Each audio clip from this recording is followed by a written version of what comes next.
ये प्रोसेस से रिलेटेड है, जो हमारा एनकोर काउंटिंग का प्रोसेस है। हम उस प्रोसेस को किस तरीके से आपको काउंटिंग में यूज करना है, क्या क्या एक्टिविटी अपने लेवल पे करनी है, वो हम एंड टू एंड आपको बताएंगे। आई रिक्वेस्ट 209 कारघर, please join from system.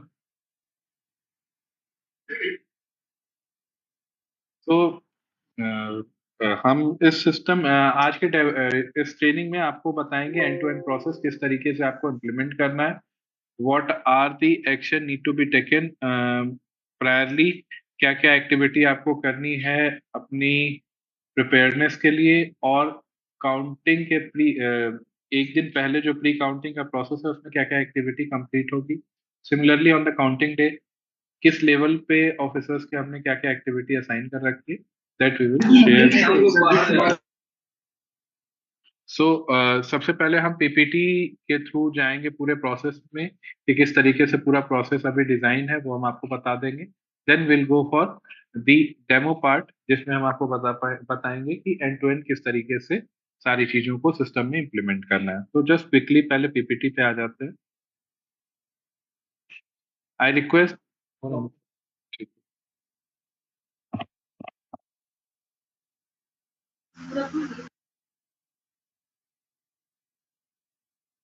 Share my screen.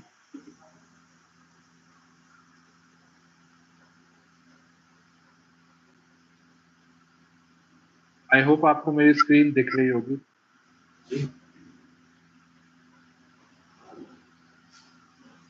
C office, is my screen is visible? Yes Saurabh ji.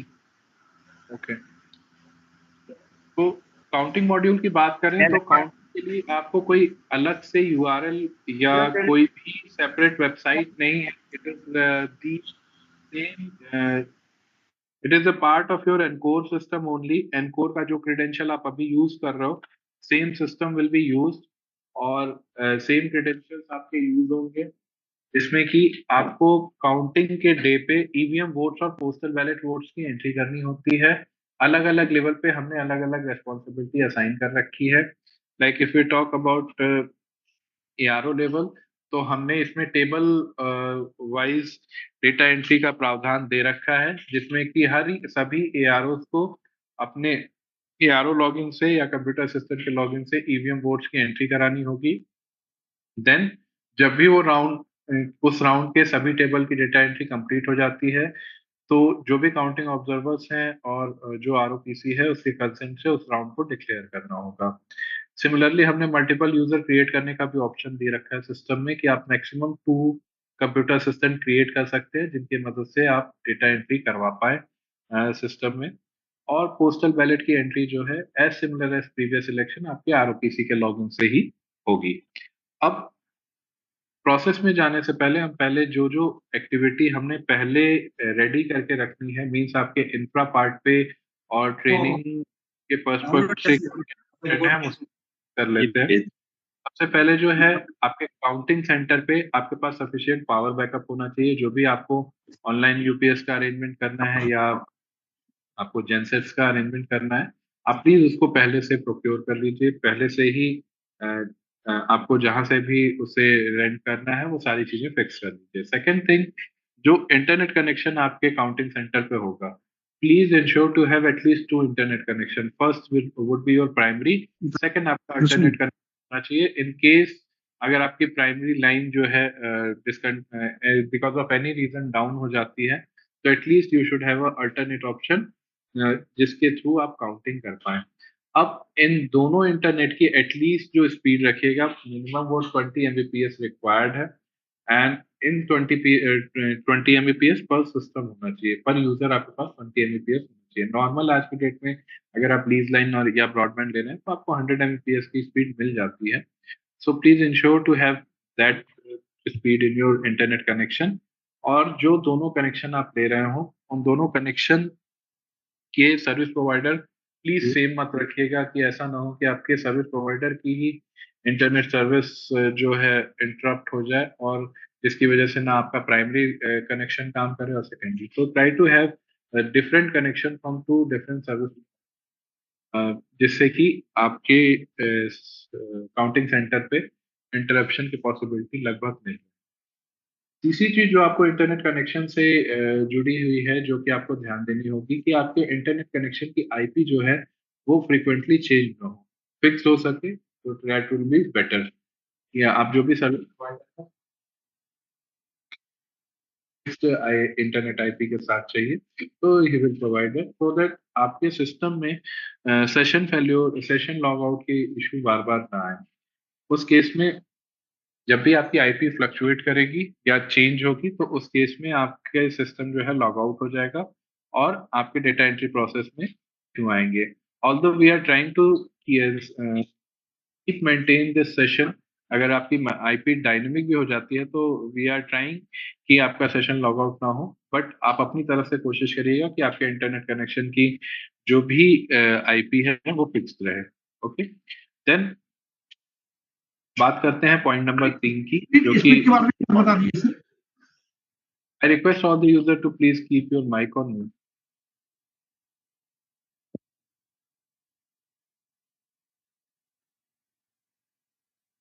What you have to do, तीसरे पॉइंट में जो हमने मेंशन किया है, it is a very important one, कि आपको dedicated जो है resource, technical resource person deploy करना होगा। टेक्निकल डेडिकेटेड टेक्निकल रिसोर्स आप डिप्लॉय करने जा रहे हैं, उनको आज आप ही आज के डेट से ही फिक्स कर लीजिए, जस्ट बिकॉज थॉरोली उसकी ट्रेनिंग करा सके, की जा सके, और वो जितने भी ऑप्शन हमारे सिस्टम में अवेलेबल हैं जो कि काउंटिंग के दिन जो भी यूज केस हो उन सब का सोल्यूशन उसे पता हो। लास्ट मोमेंट पे रिसोर्स चेंज करना या फिर किसी नए पर्सन को डिप्लॉय करना, ऐसी एक्टिविटी को अवॉइड कीजिएगा, just because it may result in a blunder in the data entry process. तो कोशिश करिएगा कि ऐसी कोई एक्टिविटी ना हो। ऑल्दो आप लोगों ने पोलिंग स्टेशन का नाम और नंबर वेरीफाई कर रखा है और हम उसे यारो नेट से ही ले रहे हैं, बट फिर भी आप एक बार सिस्टम में उसको वेरीफाई कर लीजिएगा, सो दैट सिस्टम में क्योंकि हम सिर्फ नाम और नंबर जो है पोलिंग स्टेशन का काउंटिंग प्रोसेस के दौरान यूज करें। दूसरी चीज जो आपको वेरीफाई करनी है वो कैंडिडेट का नाम और एड्रेस है। आप उसको प्लीज वेरीफाई कर लीजिएगा, क्योंकि कोई भी कैंडिडेट अगर विनिंग कैंडिडेट हो, इसके जो फॉर्म 21C है वो हमारे सिस्टम से जनरेट होगा, जिसमें कि कैंडिडेट का नाम और पॉलिटिकल जो भी उसका एड्रेस है वो यूज होगा इन दैट सर्टिफिकेट, तो इट शुड बी करेक्ट। क्योंकि अगर वो गलत होगा हमारे सिस्टम में अभी, तो फिर वो सेशन पीसी पीसी ठीक। अरे, जो भी नाम है कैंडिडेट के वो आपको वेरीफाई करने होंगे। वेरीफाई करने के बाद आप उसका एड्रेस वेरीफाई कर लेना। एड्रेस वेरिफिकेशन के बाद, क्योंकि फॉर्म 21C में वो सारी चीजें आपकी जाएंगी जो भी कैंडिडेट विनिंग होगा, तो इट्स बेटर कि आप अपने कंटेस्टिंग कैंडिडेट की लिस्ट को वेरीफाई कर लीजिए, एड्रेस को वेरीफाई कर लीजिए, एंड जब आपका काउंटिंग के दिन डेटा प्रिपेयर हो तो वो राइट हो। लास्ट, आप आरओ हैंडबुक वगैरह जो भी काउंटिंग मैनुअल्स आपको मिले हैं ईसीआई की तरफ से, आप उसको एक बार थॉरोली देख लीजिए, जो भी इंस्ट्रक्शन है उसको प्रॉपर फॉलो कीजिए। अब बात करते हैं ऑफिसर्स लेवल पे हमने क्या क्या रिस्पॉन्सिबिलिटी दे रखी है। एआरओ लेवल पे बात करें तो मेजर ईवीएम से रिलेटेड जितनी भी एक्टिविटी है वो हमने एआरओ लेवल पे दे रखी है। एआरओ लेवल पे अगर हम बात करें इन 7 बुलेट पॉइंट्स की, तो जो फर्स्ट 4 हैं हमारे प्री काउंटिंग प्रोसेस से रिलेटेड है, और जो लास्ट 3 हैं वो हमारे काउंटिंग प्रोसेस से रिलेटेड है। फर्स्ट 4 जो हैं उसमें प्री काउंटिंग में हमें काउंटिंग से एक दिन पहले जो एक्टिविटी कंप्लीट करनी है वो दोपहर 12 बजे से शुरू हो जाएगी। अब एआरओ को उसमें करना क्या है, एआरओ को सबसे पहले अगर कोई कंप्यूटर असिस्टेंट बनाना है for the assistance in the data entry of EVM board, तो वो एक दिन पहले क्रिएट करते हैं, आइदर 1 और 2 जो भी रिक्वायर्ड है। उसके बाद जितने भी काउंटिंग टेबल आपके काउंटिंग सेंटर पे हैं फॉर योर असेंबली कॉन्स्टिट्यूएंसी होंगी, उस पर्टिकुलर एआरओ के असेंबली कॉन्स्टिट्यूएंसी के लिए उनके टोटल नंबर ऑफ टेबल्स का काउंट लिखना होगा। टेबल का काउंट लिखने से मतलब है कि अगर आपका अरेंजमेंट 2 हॉल में है तो दोनों हॉल के क्यूमुलेटिव काउंट टेबल्स के वो एंटर करने होंगे। सिंगल हॉल में है तो आप सिंगल हॉल में जितने भी नंबर हैं वो मेंशन कर दीजिए। देन कितने राउंड में काउंटिंग कंप्लीट होनी है वो आपको मेंशन करना है। वो मेंशन करने के बाद आप आ जाओगे टेबल असाइनमेंट। टेबल असाइनमेंट में जिस यूजर से आप जिस टेबल की एंट्री कराना चाहते हो उसको आप वो टेबल असाइन कर दीजिए। आफ्टर दिस आपकी प्री काउंटिंग की प्रोसेस खत्म। ना काउंटिंग डे पे जब आपकी ईवीएम आना शुरू करेंगी काउंटिंग टेबल्स पे, तब आपको डेटा एंट्री स्टार्ट करनी होगी उस पर्टिकुलर राउंड के लिए। लाइक सबसे पहले आपका बाय डिफॉल्ट राउंड नंबर 1 शुरू होगा, तो आप टेबल नंबर 1 सेलेक्ट करोगे। जैसे ही आपको टेबल नंबर 1 का डेटा मिल जाता है, टेबल नंबर 1 जो भी पोलिंग स्टेशन उस पर्टिकुलर टेबल पे होगा वो पोलिंग स्टेशन सेलेक्ट करेंगे। देन आपको ईवीएम के वोट्स, जिस कैंडिडेट को जितने वोट मिले हैं वो आप मेंशन करोगे। Just a second.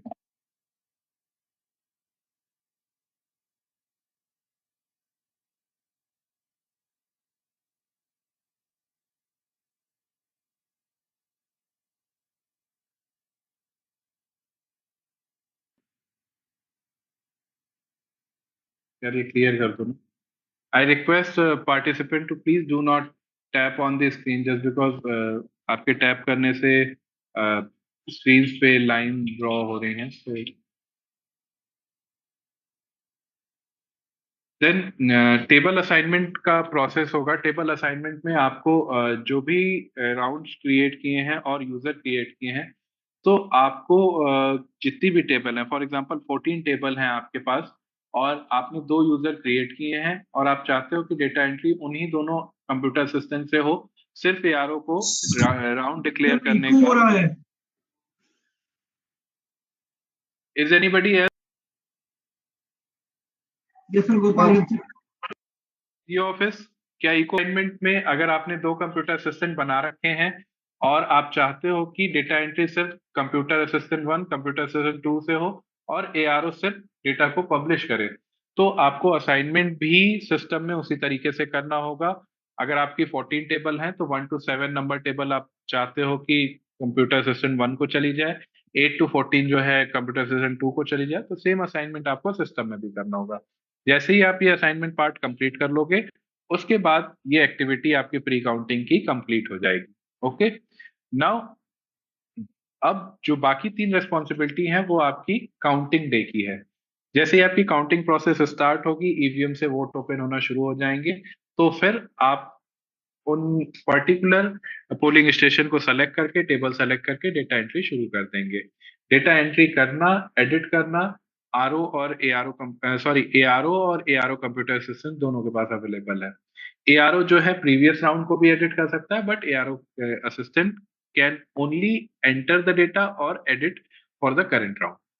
फिर उसके बाद राउंड डिक्लेरेशन की अथॉरिटी भी हमने एआरओ लेवल पे दे रखी है।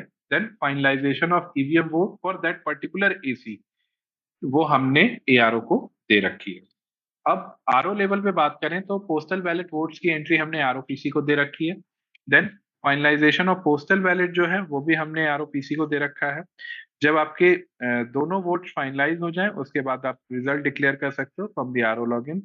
Then you have option to download 21C, 21E and 20 from the system, जिसमें कि 21C जो है आपको डाउनलोड करके एक साइंड कॉपी सिस्टम में अपलोड करनी पड़ेगी।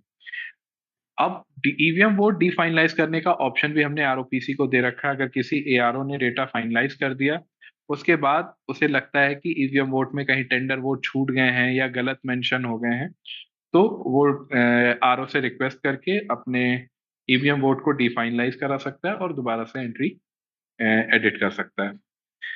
सीओ लेवल पे हमने मॉनिटर करने की रेस्पॉन्सिबिलिटी सिर्फ दे रखी है कि वो अपने अकाउंट से सिर्फ मॉनिटर करते रहें कि जो भी हमारी प्री काउंटिंग और काउंटिंग की एक्टिविटी है वो प्रॉपर रन कर रही है।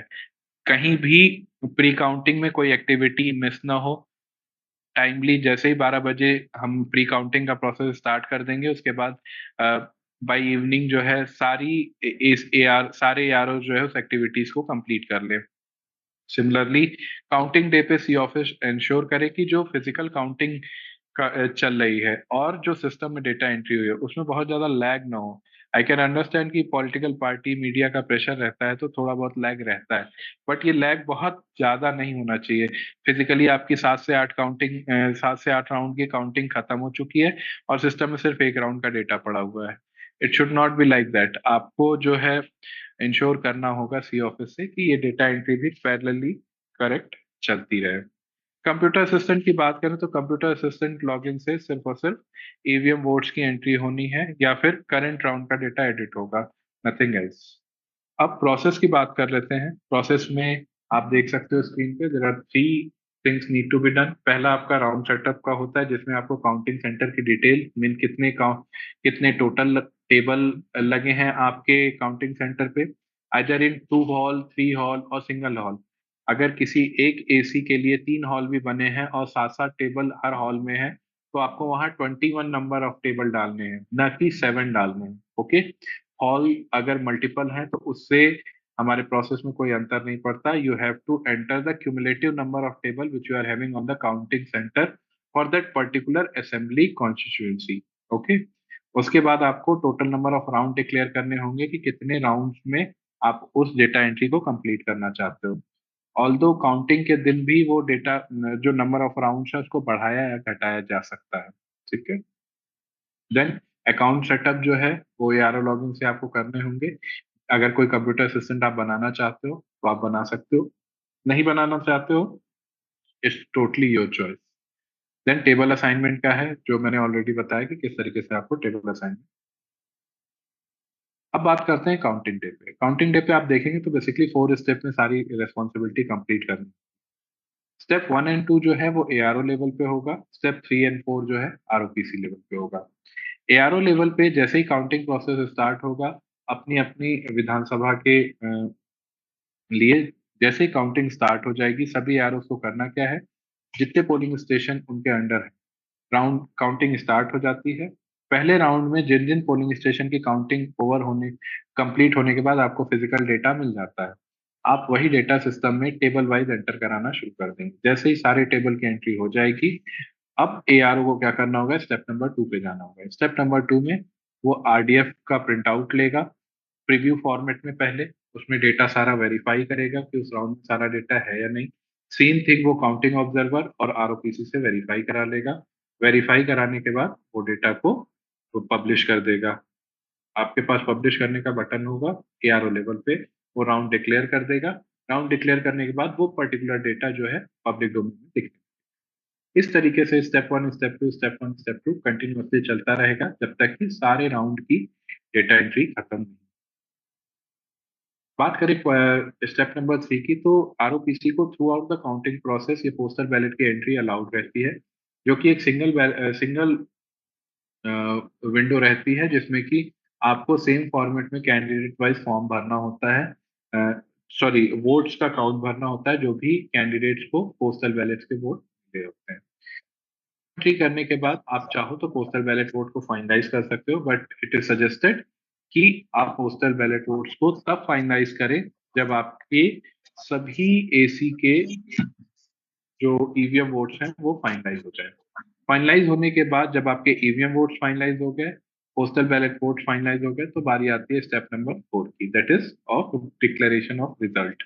रिजल्ट डिक्लेयर करने के बाद वक्त आपको जस्ट लीडिंग कैंडिडेट का नेम सिस्टम में एंटर करके रिजल्ट डिक्लेयर करना होता है, जिससे कि वो जो भी कैंडिडेट है पब्लिक डोमेन में अब तक लीडिंग दिखाई दे रहा था वो विनर दिखाई देना शुरू कर दें। अब रिजल्ट डिक्लेयर करने के बाद आपको सिस्टम से फॉर्म 21C मिल जाएगा, आप डाउनलोड करोगे। सभी आर को उसको साइन करना है और इंश्योर करना है कि उसको सिस्टम में अपलोड कर दें, बिकॉज सभी आर ओ के अपलोडेड साइंड कॉपी सिग्नेचर को हमें यहाँ प्रिंट आउट लेके कमीशन को सबमिट करना होता है। तो इट इज नेसेसरी कि आप फॉर्म 21C अपलोड कराएं। ठीक है, प्लीज इंश्योर कि आप फॉर्म 21C अपलोड किए बगैर प्रोसेस को खत्म न करें। जैसे ही आप फॉर्म 21C अपलोड कर देंगे प्रोसेस खत्म हो जाएगा। ये आपका एंड टू एंड काउंटिंग का प्रोसेस है। जो काउंटिंग के ट्रेंड्स हैं वो बेसिकली 3 प्लेटफॉर्म पे हम पब्लिक डोमेन में दिखा रहे होंगे। That is first one is result.eci.gov.in। दूसरा हमारा मोबाइल ऐप है वोटर हेल्पलाइन ऐप, जिसके थ्रू हम जो भी डेटा एनकोर सिस्टम में जा रहा होता है वो इसमें भी पुश हो रहा होता है। सेम ट्रेंड्स आपको इलेक्शन ट्रेंड्स टीवी पे भी दिखाई देगा, जिसको आप काउंटिंग सेंटर के बाद लार्ज एलईडी पैनल्स पे इंस्टॉल करा सकते हो। तो इन दिस वे ये तीन प्लेटफॉर्म ही बेसिकली अवेलेबल होंगे, जिससे कि आपको रिजल्ट्स के ट्रेंड्स दिखाई देंगे। अब बारी आती है डेमो की, तो just let me switch to demo part.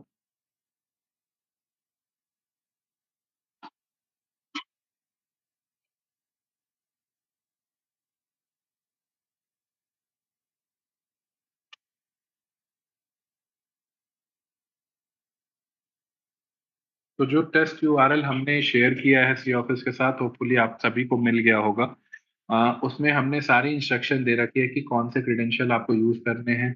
URL different है उसका एनकोड डेमो से, तो प्लीज इंश्योर कि आप वही यूआरएल यूज करें जो हमने इंस्ट्रक्शन में आपको शेयर किया है। तो जस्ट हम बिहार के पीसी नंबर 22 से लॉग इन करके आपको ये सारा प्रोसेस दिखा रहा हूँ। तो just let me log in to ROPCS0422।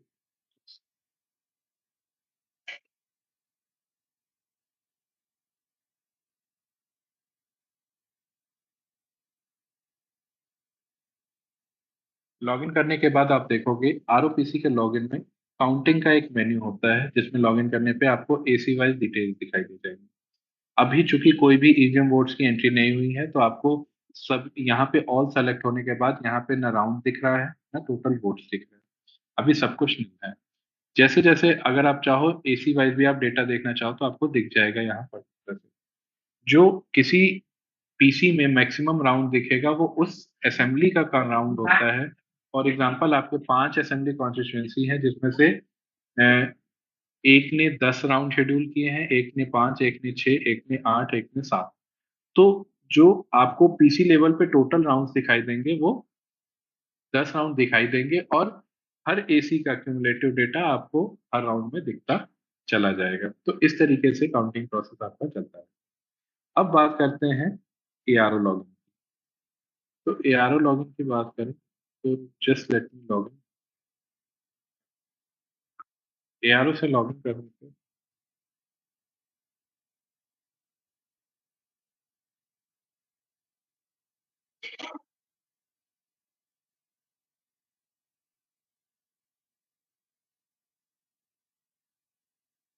आप लॉगिन करने पे देखोगे एक ऐसा डैशबोर्ड आएगा।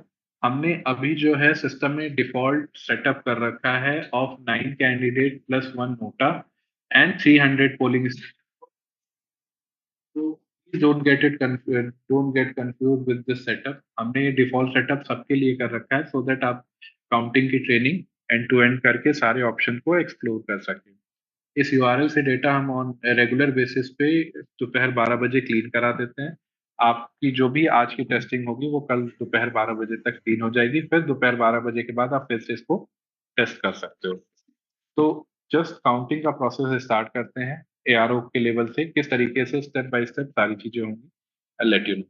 तो जस्ट प्री काउंटिंग के प्रोसेस पे पहले जाते हैं। प्री काउंटिंग के प्रोसेस के लिए आपको मेन्यू में जाके काउंटिंग प्रिपरेशंस में जाना होगा। काउंटिंग प्रिपरेशन में आप देखोगे कि सबसे पहला ऑप्शन जो है आपका यूजर क्रिएशन का है।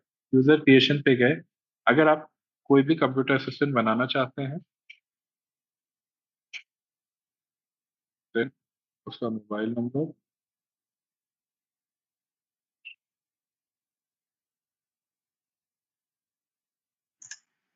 Sir, screen is not reflecting.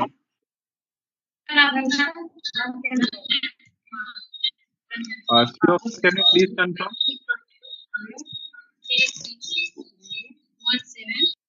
Your office MP, can you please check? दिख रही है सौरभ जी। अच्छा, sir, please check internet connection from your side, who is not getting the screen. So आप यूजर जब क्रिएट करते हो तो उसका मोबाइल नंबर, ईमेल आईडी, जो भी पासवर्ड आप रखना चाहते हो उस अकाउंट का वो आप रख दो, एंड द पिन। क्योंकि काउंटिंग के दिन अगर हम ओटीपी से पिन बेस्ड सिस्टम पे मूव करेंगे तो आपको यही पिन यूज करना होगा लॉगिन के लिए। That is why it is mandatory to create. आपने सबमिट किया, आपका यूजर जो है क्रिएट हो गया। Now one thing need to be noted, ये जो क्रेडेंशियल आपके क्रिएट हुए, तो उसमें ये आईडी और जो पासवर्ड आपने क्रिएट किया वो मैन्युअली आपको कंप्यूटर असिस्टेंट को हैंड ओवर करना है। कोई मेल, कोई ओटीपी, कोई एसएमएस उसको नहीं जाएगा। ठीक है, ये एक्टिविटी करने के बाद अब आपका यूजर क्रिएट हो गया। अब आओगे आप वापस से काउंटिंग प्रिपरेशन में, तो आपको सेकंड ऑप्शन दिखेगा काउंटिंग सेंटर डिटेल्स का।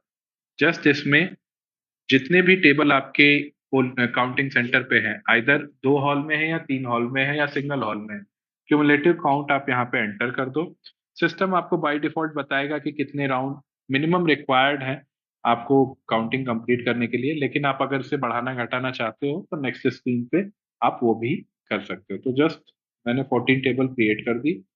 अब मैं चाहता हूँ कि मैं राउंड जो है 30 राउंड में कंप्लीट करूँ, तो ये भी सबमिट करके अब उसके बाद मैं नेक्स्ट पेज पे जाऊं तो ऑटोमेटिकली मैं अपने टेबल असाइनमेंट पार्ट पे आ जाता हूं। अब मुझे यहाँ ड्रॉप डाउन में 2 यूजर दिखना शुरू हो गया है। One is ARO130 and next is 130C1। तो मैं चाहता हूं कि मैं 1 से लेके 7 तक की जो मेरी टेबल है, या 1 से लेके 6 तक की जो टेबल है, वो मैं ARO लॉगिन को असाइन कर दूं। देन जो मेरी सेकंड वाली बाकी की टेबल असाइन कर दूं। तो आप देख सकते हो मेरे स्क्रीन पे कि टेबल असाइनमेंट जो है सेम फॉर्मेट में हो गया है। लाइक ARO को 1 to 6 असाइन हो गई है, और ARO कंप्यूटर असिस्टेंट को 7 to 14 असाइन हुई है। अगर आप असाइनमेंट चेंज करना चाहते हो तो आप चेंज भी कर सकते हो, बट ये चेंज आपको तब तक ही अलाउड है जब तक कि एक भी टेबल की एंट्री नहीं हुई है। अगर काउंटिंग स्टार्ट हो गई, एक भी टेबल की एंट्री हो गई, तो फिर सिस्टम जो है आपको इस सेटअप को अनअसाइन नहीं करने देगा, किसी भी टेबल को अनअसाइन करके दूसरे यूजर को असाइन नहीं करने देगा। सो प्लीज इंश्योर कि आप ये सारी जो एक्टिविटी है पहले से रेडी रखें कि आपको कितने यूजर।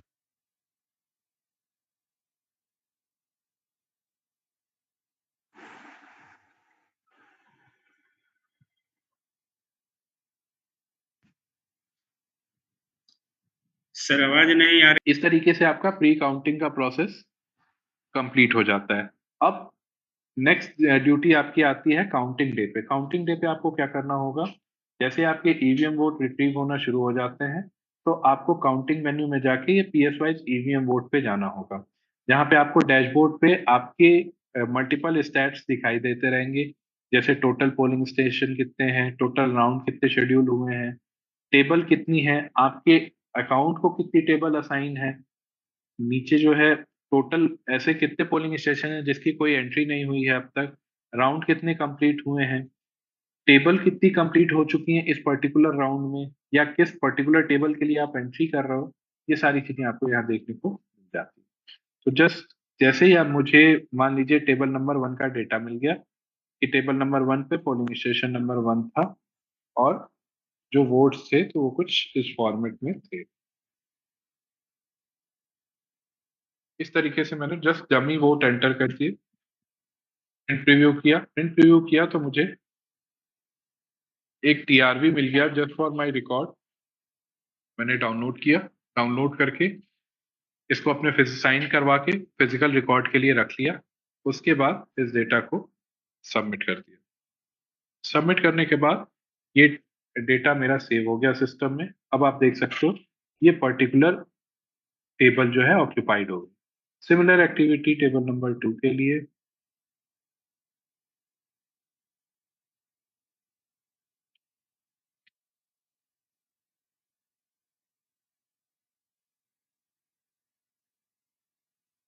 डेटा सेव किया और हमारा डेटा फिल हो गया।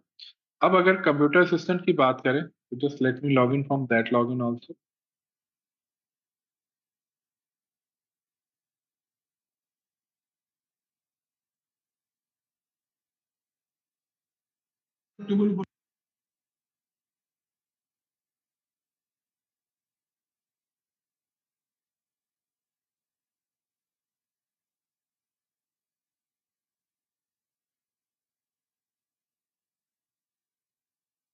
सिस्टम में कंप्यूटर असिस्टेंट से लॉगिन करने के बाद आपके डैशबोर्ड पे दिखाई देगा कि टोटल कितने राउंड जो है शेड्यूल्ड हैं, और मेन्यू में अगर आप जाएंगे तो देखेंगे सिर्फ ईवीएम वोट्स की एंट्री का ऑप्शन ही अवेलेबल है और कोई भी ऑप्शन यहाँ अवेलेबल नहीं होगा।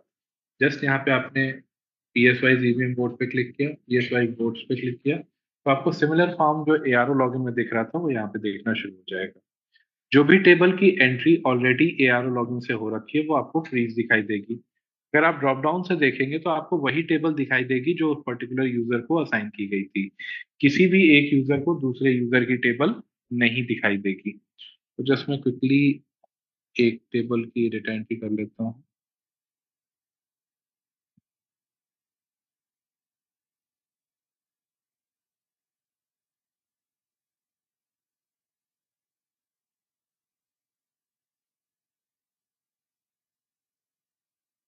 जस्ट क्विकली एक और टेबल की एंट्री कर लेता हूँ।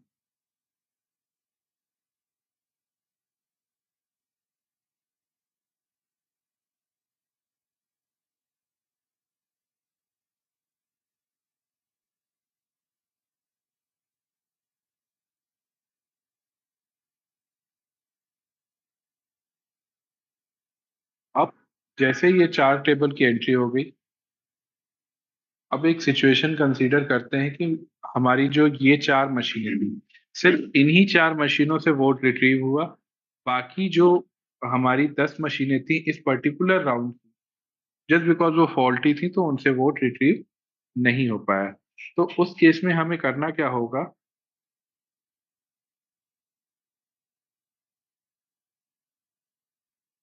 हमें जस्ट ARO लॉगिन में जाके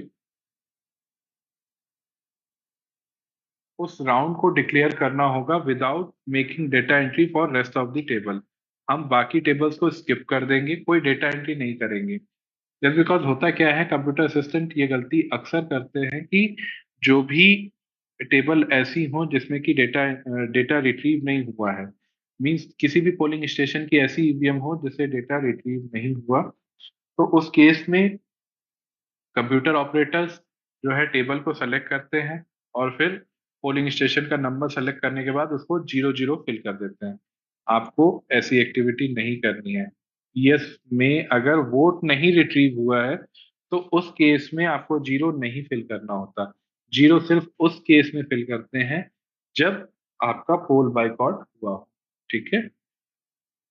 अब जैसे ही हम ARO लॉगिन में आएंगे तो हमें दिखाई देगा कि उन 2 टेबल्स की भी एंट्री हमें एंड टू एंड दिखाई देती रहती है जिसको कि ARO कंप्यूटर कंप्यूटर सिस्टम में ऐड किया है। तो जस्ट हमें करना क्या होगा, हम जस्ट मेन्यू बटन में जाएंगे और PS वाइज काउंटिंग में राउंड डिक्लेरेशन पे जाएंगे और इन्हीं 4 एंट्रीज के साथ इस पर्टिकुलर राउंड को डिक्लेयर कर देंगे। राउंड डिक्लेयर करने के लिए हम जस्ट प्रीव्यू पब्लिश पे जाएंगे, हमें एक RDF मिल जाएगा which will be in preview format. हम इसका प्रिंट आउट ले लेंगे। प्रिंट आउट लेके ऑब्जर्वर और RO से वेरीफाई कराने के बाद हम इसे जो है फाइनलाइज करके पब्लिश कर देंगे। जस्ट पब्लिश किया, कॉपी किया नाम, यहाँ पे पब्लिश कर। जैसे हम पब्लिश करेंगे इसके बाद ये डेटा पब्लिक डोमेन में चला जाएगा।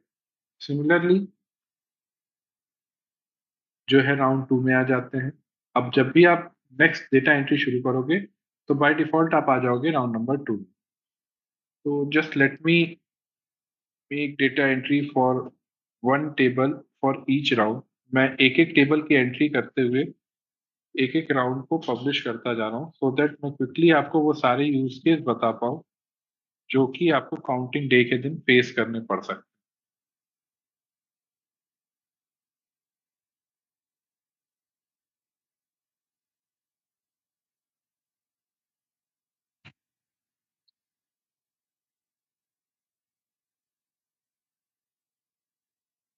सर आवाज नहीं आ रही है सर।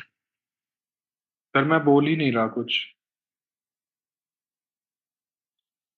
सर जस्ट एंट्री कर रहा हूँ तो जस्ट मुझे 2 राउंड की डेटा एंट्री कर लेने दीजिए ताकि मैं आपको एडिटिंग और रिप्लेस करने के केसेस को बता सकूं।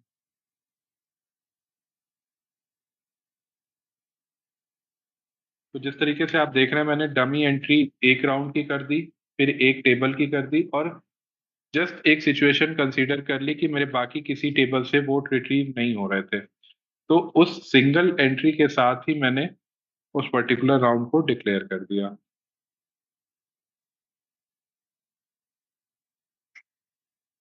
सिमिलरली राउंड नंबर 4 में चले जाते हैं।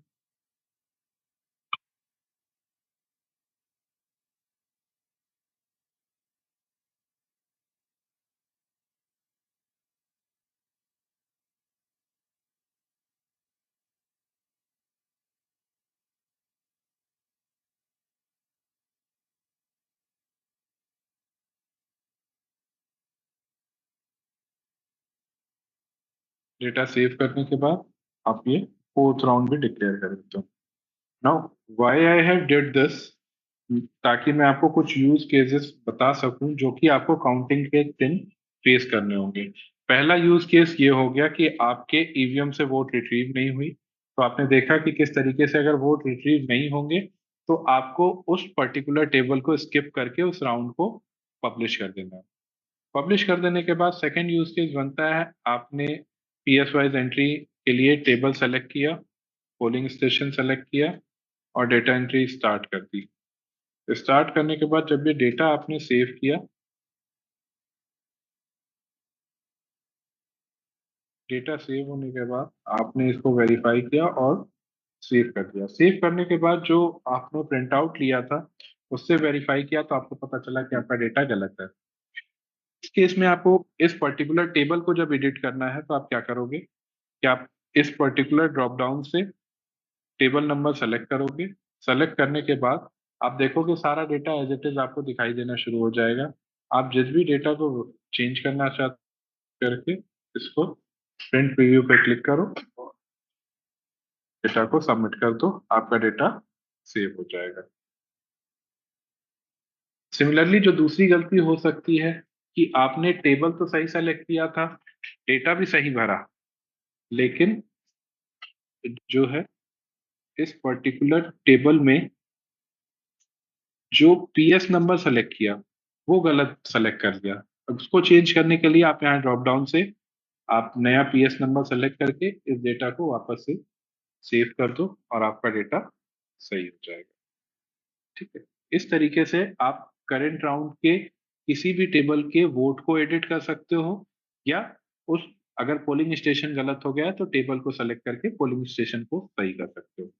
अब दूसरी सिचुएशन आती है कि आपने 5 राउंड, 5वें राउंड में मैं डेटा एंट्री कर रहा हूँ। सर अब इसमें मुझे क्वेश्चन था सर बेगूसराय से। सर आप नोट डाउन कर लो, मैं अभी एक बार इसको एंड टू एंड कर लूंगा, फिर एक एक करके सभी क्वेश्चन का जवाब दूंगा। ठीक है, तो अब एक सिचुएशन दूसरी जो आती है कि आपने 5वें राउंड में डेटा एंट्री कर रहे हो, आपको पता चलता है कि आपने सेकेंड राउंड में डेटा एंट्री गलत कर दी है।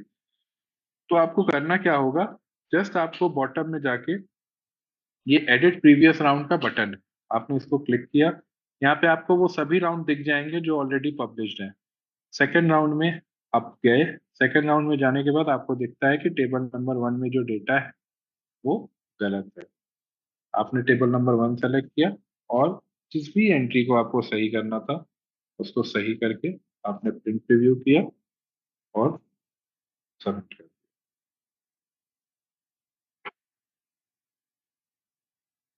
सबमिट होने के बाद आपका ये डेटा जो है रेक्टिफाई हो गया। अब आपको करना क्या है, रेक्टिफाई करने के बाद वापस से पीएस वाइज काउंटिंग में जाके राउंड डिक्लेरेशन में राउंड नंबर 2 को डिक्लेयर करना होगा वापस से। अब एक कॉम्प्लिकेशन जो यहाँ आती है कि जब आप राउंड नंबर 2 को वापस से डिक्लेयर करेंगे तो सिक्वेंशियली जितने राउंड ऑलरेडी पब्लिश कर रखे हैं उसको फिर से पब्लिश करना होगा एडिटेड राउंड के बाद वाले जितने हैं। फॉर एग्जांपल आपने टोटल 20 राउंड शेड्यूल किए हैं, 20 में से 10 राउंड की डेटा एंट्री आप कर चुके हो, पब्लिश कर चुके हो। समहाउ आपको रियलाइज होता है कि आपने राउंड नंबर 5 में कोई गलती कर दी है। तो अब आपको करना क्या होगा कि जो डेटा एंट्री है आपने पहले 5वें नंबर राउंड में जाके उस पोलिंग स्टेशन की डेटा एंट्री करेक्ट कर दी, उस टेबल की डेटा एंट्री करेक्ट कर दी। करेक्ट करने के बाद आप 5वें राउंड को पब्लिश करोगे। उसके बाद सिक्वेंशियली अब 6वां, 7वां, 8वां, 9वां और 10वां आपको दोबारा से पब्लिश करना होगा। जस्ट बिकॉज आपने जो प्रिंट आउट लिया है इस आरडीएफ का, ये आपके फिजिकल रिकॉर्ड के लिए है, और अगर आपने किसी भी बीच के राउंड को एडिट किया तो ये जो कॉलम आता है bought from the previous round, ये उस एडिटेड राउंड के बाद जितने भी राउंड होंगे उन सभी का आरडीएफ गलत हो जाएगा। सो दैट इज वाई आपको करेक्ट आरडीएफ के लिए दोबारा से रीपब्लिश करना होगा। रीपब्लिश करने के लिए आपको करना क्या पड़ता है, आपको पीएस वाइज ईवीएम बोर्ड में जाके, जैसे मैंने राउंड 2 में एडिटिंग की, तो जस्ट अब राउंड 3 सेलेक्ट करेंगे। राउंड 3 सेलेक्ट करने के बाद किसी भी एक टेबल जिसपे डेटा एंट्री हो आप उसको सेलेक्ट कर लीजिए। ब्लैंक वाला मत चूज कीजिएगा। सेलेक्ट करने के बाद कहीं कोई डेटा मत चेंज करिए। आप प्रिंट प्रीव्यू पे क्लिक कर दीजिए। प्रिंट प्रीव्यू पे क्लिक करने के बाद सबमिट कर दीजिए। सबमिट करने के बाद ये डेटा आपका सबमिट हो गया एज इट इज। अब आपको पीएस वाइज काउंटिंग जाके राउंड डिक्लेरेशन में अब आप देखोगे तो आपका तीसरे राउंड का भी पब्लिश बटन एक्टिव हो गया। आप इसमें जाके रीपब्लिश कर दोगे इस पर्टिकुलर राउंड को। सिमिलरली अब आपको राउंड नंबर 4 के लिए भी करना होगा। राउंड 4 के लिए आपको क्या करना होगा, पीएस वाइज ईवीएम वोट्स में गए, बॉटम में लास्ट ऑप्शन लास्ट राउंड भी सेलेक्ट किया, इसमें टेबल नंबर 1 सेलेक्ट किया and then preview and submit. Submit करने के बाद डेटा सेव हो गया। सेव होने के बाद आपको क्या करना है, काउंटिंग में जाके अब फोर्थ राउंड को भी डिक्लेयर कर देंगे। फोर्थ राउंड आपने डिक्लेयर कर दिया। अब आपका डेटा रेक्टिफाई होके करंट राउंड तक ओके हो गया। इस तरीके से आपको प्रीवियस राउंड को एडिट करना होगा। कोशिश करिएगा कि प्रीवियस राउंड को एडिट करने की कोई नौबत ना आए, क्योंकि ये लेंदी प्रोसेस होता है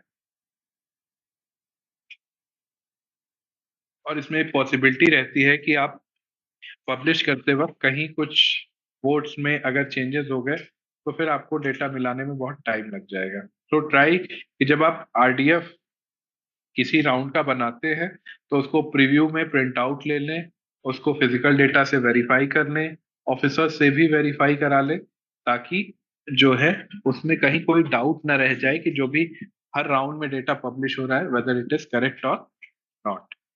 सो वापस से जाते हैं, हम राउंड नंबर 5 भी अपना पब्लिश कर लेते हैं। इस तरीके से ये जो हमारा स्टेप 1 स्टेप 2 हमने पीपीटी में दिया था, ये ईवीएम वोट्स की एंट्री और उनको पब्लिश करने का काम थ्रू आउट द प्रोसेस चलता रहता है जब तक सारी काउंटिंग खत्म ना हो जाए। अब बाकी दो ऑप्शंस को देखते हैं जो यहाँ अवेलेबल है, that is pre finalisation of EVM vote and finalisation. Pre finalise पे अगर हम क्लिक करेंगे तो अभी हमें एरर आएगी कि all rounds not completed, please complete your all round first. मतलब जितने भी हमने राउंड शेड्यूल किए थे अभी जो है उतने राउंड्स की डेटा एंट्री नहीं हुई है, तो प्लीज आप सारे राउंड्स की डेटा एंट्री करिए। But just to finalise EVM vote अब हमें करना क्या होगा, हमें उतने राउंड्स जो है कम करने होंगे। तो हम काउंटिंग प्रिपरेशन में जाके जो भी हमारे राउंड्स का नंबर है वो घटा और बढ़ा दोनों सकते हैं। लेकिन अगर हम पब्लिश राउंड से कम डेटा डालने की कोशिश करें, फॉर एग्जांपल 4 यहाँ डाल के सबमिट करने जाएं तो हमें एरर आ जाएगा कि no records can be less than the completed round. जैसा कि आप देख को पता है कि मैंने 5 नंबर तक के राउंड तक डेटा पब्लिश किया है, तो मेरा 5 नंबर ले लेगा, लेकिन मेरा जो डेटा है वो 4 नहीं लेगा या 5 से ज्यादा ले लेगा, लेकिन 5 से कम नहीं हो सकता ये। तो दैट इज वाई हमने ये जैसे एंटर किया, अब हम वापस अगर पीएस वाइज काउंटिंग में जाते हैं तो हम देख सकते हैं यहाँ पे हमारा राउंड कंप्लीटेड आ रहा है। और अब हम अगर में से प्री फाइनलाइज पे जाएं तो हमारा प्री फाइनलाइज का पेज आ जाएगा, जिसमें पहले जो है टोटल काउंट बताएगा कि कितने ऐसे पोलिंग स्टेशन हैं जिनकी डेटा एंट्री नहीं हुई है।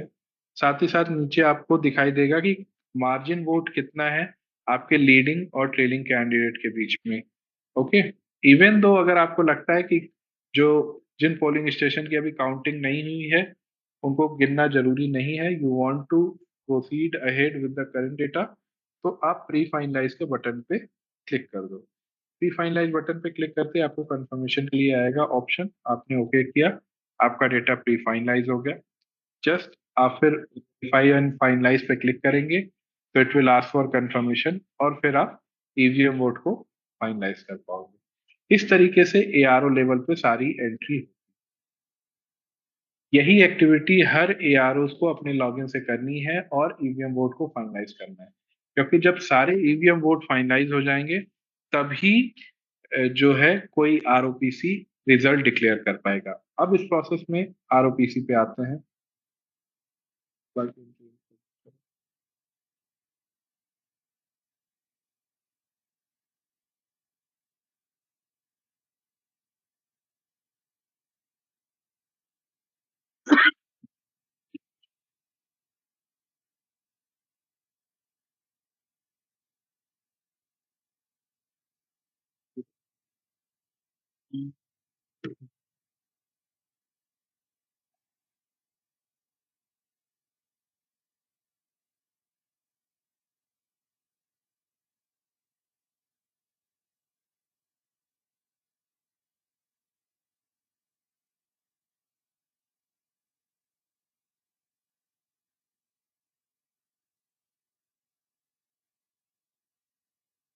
अब आरओपीसी के लॉगिन में आते हैं तो हमें काउंटिंग मेन्यू में आप देख सकते हो कि एसी वाइज डिटेल में गए तो हमें जितनी भी एंट्री हुई है वो यहाँ दिखाई देना शुरू हो जाएगी। सिमिलरली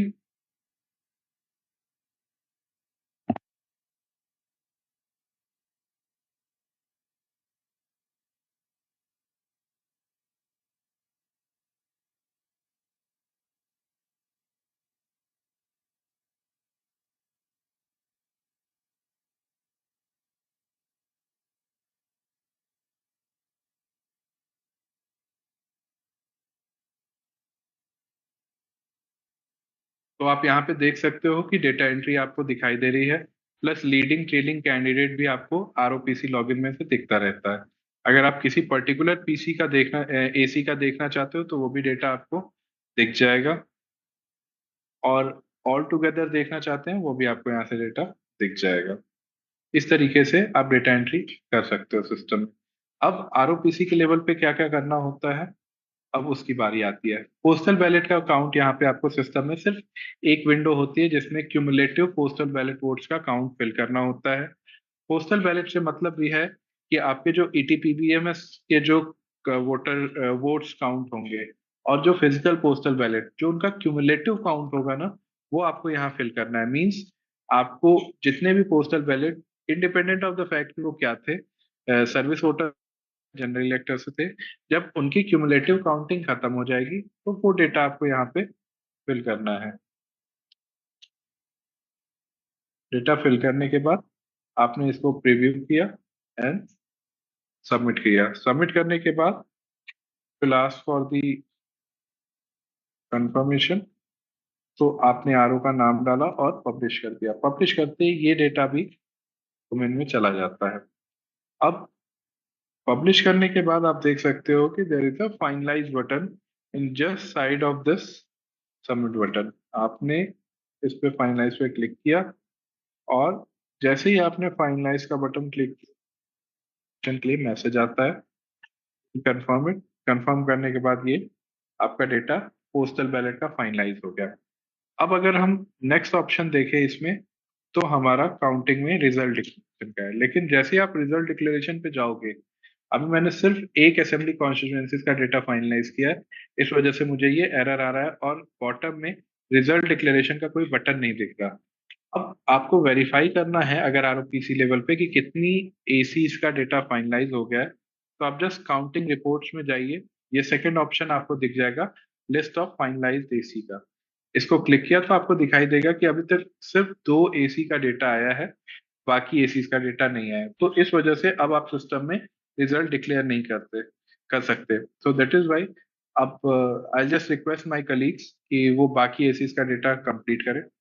तो मीनवाइल जब तक वो डेटा कंप्लीट कर रहे हैं, आप चाहो तो क्वेश्चन पूछ सकते हो, like I call the name of state. मैं जिस जिस स्टेट का नाम लेता जाता हूँ, जब तक कि हमारी बाकी एसीज की डेटा एंट्री इसी प्रकार से कंप्लीट हो रही है, मैं स्टेट्स का नाम कॉल कर देता हूँ। जिसको भी उस स्टेट से क्वेरी हो वो क्वेश्चन पूछ सकता है। फर्स्ट बिहार,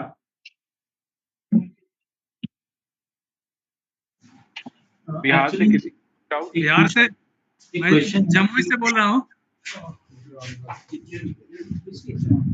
बताएं। जमुई बिहार से बोल रहा हूँ। 40 जमुई SC PC। जी बताएं सर। RO के द्वारा फर्स्ट राउंड का रिजल्ट डिक्लेरेशन, फर्स्ट राउंड का अनाउंसमेंट करना है, तो उसके लिए यहाँ पर कुछ प्रिंट निकलेगी RO लेवल पर?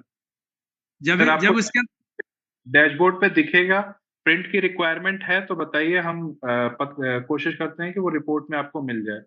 एकदम, ये तो जरूरी है। यदि जमुई PC के अंतर्गत 6 AC है, 6 AC का फर्स्ट राउंड यदि एंट्री करके फाइनलाइज कर दिए, उसके बाद ही जमुई PC का फर्स्ट राउंड का रिजल्ट अनाउंसमेंट होगी RO के द्वारा। अच्छा ठीक है सर, हम वो रिपोर्ट में प्रोवाइड करा दो। ये तो मस्ट है सर। डैशबोर्ड में तो आप अभी आपको वहां से डेटा दिख जाएगा, लेकिन डाउनलोड का नहीं दे रखा। डाउनलोड का करा देते हैं, वो आपको मिल जाएगा, डोंट वरी। नालंदा से बोल रहे हैं। जी बताएं सर। ये यदि किसी एसी में किसी ईवीएम का नहीं खुलने की वजह से यदि काउंटिंग उस राउंड में नहीं होता है तो उसका हम लोग कैसे करेंगे बाद में? सर लास्ट में अगर वो वीवीपैट स्लिप काउंटिंग के लिए जाएगा तो एक एक्स्ट्रा राउंड क्रिएट कर लेंगे। क्रिएट करके लास्ट राउंड में किसी भी टेबल पे वीवीपैट का जो रिजल्ट निकलेगा उसकी एंट्री कर लेंगे।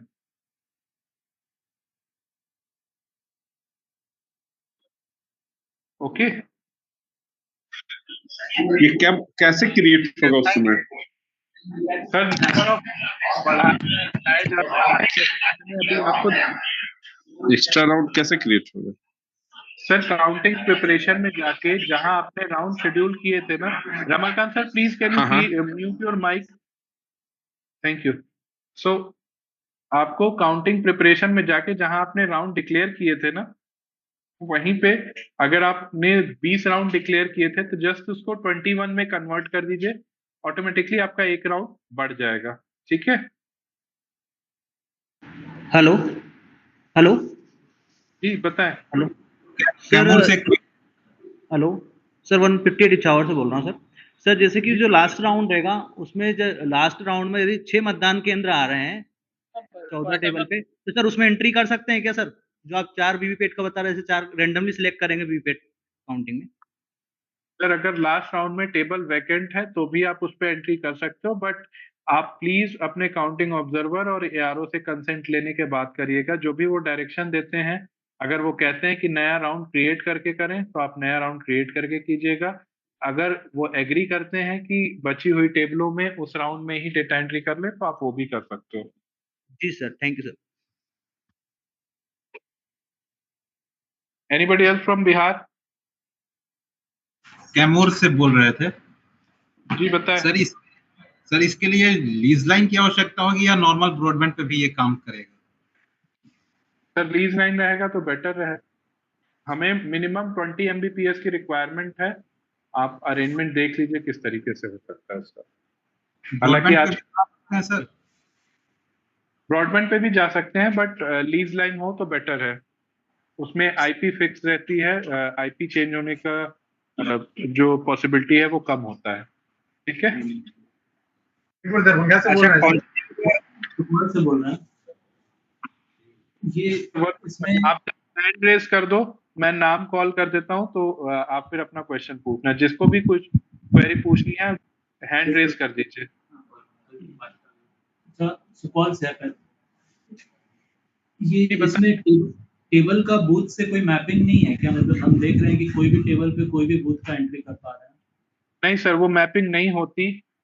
जस्ट बिकॉज अगर कोई मशीन फॉल्टी हो जाती है और लास्ट राउंड में अगर उसकी एंट्री करनी है, मैप आएगा तो फिर वो आप एक्टिविटी नहीं कर पाओगे ना। कुछ एक्स्ट्रा फील्ड डाल दो। सॉरी, जैसे कुछ एक्स्ट्रा ये डाल करके ड्रॉप डाउन में कि जो भी राउंड में फॉल्टी हुआ था उसका एंट्री बाद पहले। सर हर स्टेट का अरेंजमेंट अलग अलग है। आपके काउंटिंग सेंटर पे जितनी काउंटिंग मशीनें लगें, कोई जरूरी नहीं है बाकी काउंटिंग सेंटर पे वैसा ही सेटअप हो। ये डायनेमिक क्रिएट है, और यही सिस्टम आपके काउंटिंग के लिए भी यूज हुआ था बिहार में भी, या मध्य प्रदेश या गुजरात ने भी यही यूज किया था, and it is very compatible. इसी तरीके से प्रोसेस में किया जाता है। अगर वो फिक्स रहेगा तो उसके ज्यादा रिपरकेशंस होंगे इन कंपैरिजन की वो डायनेमिक है, किसी भी टेबल पे किसी की भी काउंटिंग की जा सकती है। बिकॉज काउंटिंग डे पे आपके पास डिफरेंट डिफरेंट सिचुएशन खड़ी फेस करनी पड़ती है ड्यूरिंग काउंटिंग प्रोसेस।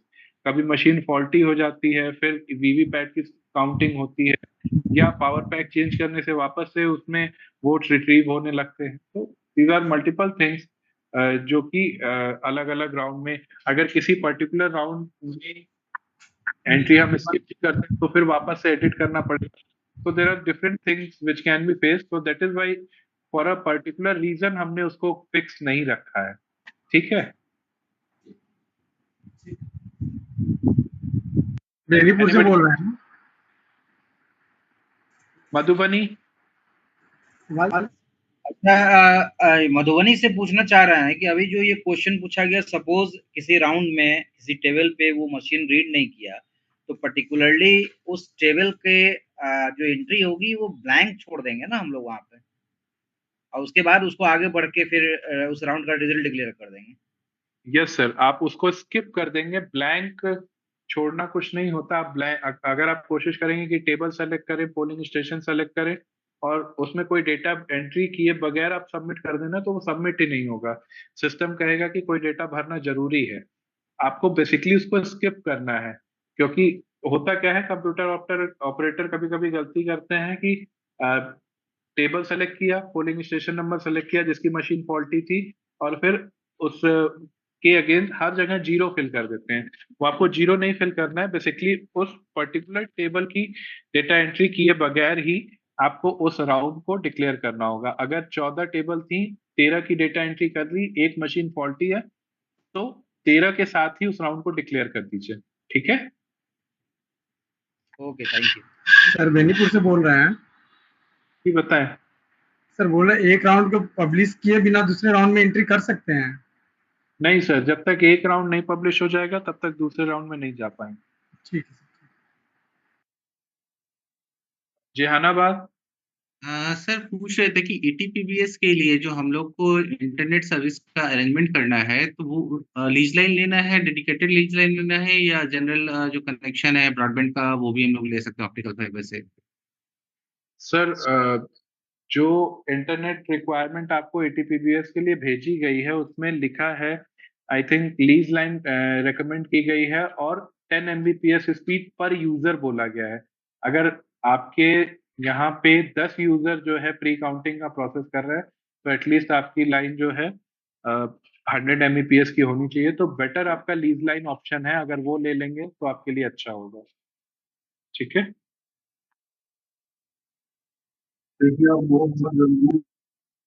पर्चे गिरवाएंगे। हाँ बेनीपुर। बेनीपुर सर, हो गया, डाउट क्लियर हो गया सर। ओके। सुपौल सदर। सर क्वेश्चन ये था कि जैसा आपने सर बताया था कि एक कंप्यूटर असिस्टेंट बना सकते हैं, मेरा सवाल ये है कि क्या एक से ज्यादा कंप्यूटर असिस्टेंट बना सकते हैं और उनको साथ साथ टेबल है तो आप दो बना सकते हैं। आप एआरओ के अलावा 2 कंप्यूटर असिस्टेंट हो सकते हैं।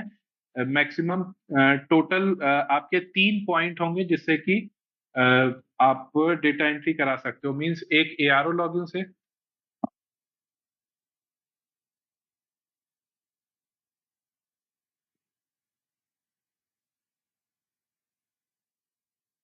डेटा एंट्री है वो मैक्सिमम 2 कंप्यूटर ऑपरेटर आप बना सकते हो। दैट मींस टोटल 3 यूजर आपके पास होंगे, 1 एआरओ एंड 2 कंप्यूटर असिस्टेंट।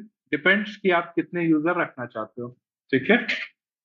एक और इसमें सवाल था, एक चीज बस क्लैरिफिकेशन चाहिए थी कि जब हम राउंड पब्लिश करते हैं एआरओ की तरफ से, तो वो जो पब्लिश होने के बाद जो डेटा वो पब्लिक डोमेन में जाता है, ये कंफर्मेशन चाहिए था। नहीं, वो पब्लिश होने के बाद पब्लिक डोमेन में दिखाई देने लगेगा, लेकिन राउंड वाइज मतलब जो डेटा है वो क्यूमुलेटिव कैंडिडेट वाइज दिखता रहे, दिखने लगेगा रिजल्ट्स पोर्टल पे। जो आपका बीएचए या रिजल्ट्स की वेबसाइट है उस पर दिखेगा। Thank you. ठीक है। Anybody else? और सर दमो से एक क्वेश्चन था। सॉरी, दमो बताएं। और सर मेरा ये कहना था सर, जो आपका डेमो पोर्टल था मैंने उससे कल टेस्टिंग की है सर, तो आरओपीसी में सर एक ऑप्शन ये आ रहा है कि राउंड वाइज रिजल्ट अपन देख तो पा रहे हैं, लेकिन सर उसमें जैसे मेरे 8 असेंबली सेगमेंट्स हैं, तो जब उसका फर्स्ट राउंड का रिजल्ट डिक्लेयर करने के लिए आए तो सर वो असेंबली वाइज 8 का वो आ जाए और अंत में टोटल आ जाए तो उससे ज्यादा बेटर हो जाएगा। नहीं तो सर आरओपीसी से रिजल्ट डिक्लेयर करने में एक इशू होगा सर, और पब्लिक में फिर वो देने में। सर वो दो चीजें हैं। पहला तो जब तक सारे असेंबली का ईवीएम फाइनलाइज नहीं होगा ना, तब तक रिजल्ट डिक्लेयर करने ही नहीं देगा। दूसरी चीज, अगर आपको देखना है कि कितनों का फाइनलाइज हो गया कितना नहीं हुआ, तो आप काउंटिंग रिपोर्ट्स में जाके जस्ट एसी फाइनलाइज का रिपोर्ट देख लीजिए, तो आपको स्टेटस पता चल जाएगा। सर मैं राउंड वाइज रिपोर्ट की बात कर रहा हूँ सर। आप राउंड वाइज देखना चाहते हैं? हाँ, मैं जब एक्चुअली में sir round wise report available है। हाँ, जस्ट अ सेकंड। उसमें आपके पास शेड्यूल राउंड रिपोर्ट है, इस पे क्लिक करेंगे तो आपके पर्टिकुलर पीसी में जितने भी एसी हैं उसमें कितने राउंड शेड्यूल्ड हुए थे, कितने कंप्लीट हो गए हैं और कितने पेंडिंग हैं, वो आपको दिख जाएंगे। ठीक है सर काउंटिंग रिपोर्ट में भी सर एक ऑप्शन आता है कि राउंड वाइज अपन रिपोर्ट देख सकते हैं, उसमें दिखता भी है सर कि कितने टमाटर भाई मंजला का पता दिख रहा है। सर काउंटिंग रिपोर्ट में सर आप एक बार जाएंगे सर, काउंटिंग रिपोर्ट में सर पहला round wise report sir. Sir इसमें देखिए सर, इसमें क्या है सर, एक इशू ये आता है कि सर इसमें अगर 8 विधानसभा है मेरी, तो ये आपका रिपोर्ट प्रिंट हो जाती है सर, लेकिन उसमें टोटल वोट आता है सर। मेरा ये कहना था कि उसमें विधानसभा वाइज आने लगे तो बेटर हो जाएगा सर, और ये भी हो रहा है सर पीडीएफ में। सॉरी सर ये वाली जो रिपोर्ट आ रही है सर राउंड वाइज सर, इसमें मेरे को क्लियर हो जाता है कि जैसे मेरे को आरओपीसी से फर्स्ट राउंड का रिजल्ट डिक्लेयर करना है, एट दैट पॉइंट हमको नीचे हाईलाइट होकर आ जाता कि किस विधानसभा सेगमेंट ने फर्स्ट राउंड का रिजल्ट डिक्लेयर कर दिया है। अब इसमें सर एक लौता इशू ये आ रहा है कि सर जब मेरे पास फाइनल वोटिंग आती है सर, तो उसमें ये लिखा होता है कि किस विधानसभा ने किसकी वोटिंग का फिगर नोट किया है। तो सर एक मतलब टेबल बन के आ जाए कि मेरे 8 विधानसभा सेगमेंट हैं, तो इस विधानसभा सेगमेंट के कितने वोट हैं, इसके कितने, और ओवरऑल टोटल कितना है। सर आपकी बहुत डिस्टर्ब आ रही है, जस्ट एक सेकंड। माइक ऑन है पर चिट्ठी अगर कहीं हो, request other user to please keep your mic on mute. कह रहे हैं डीएम सर को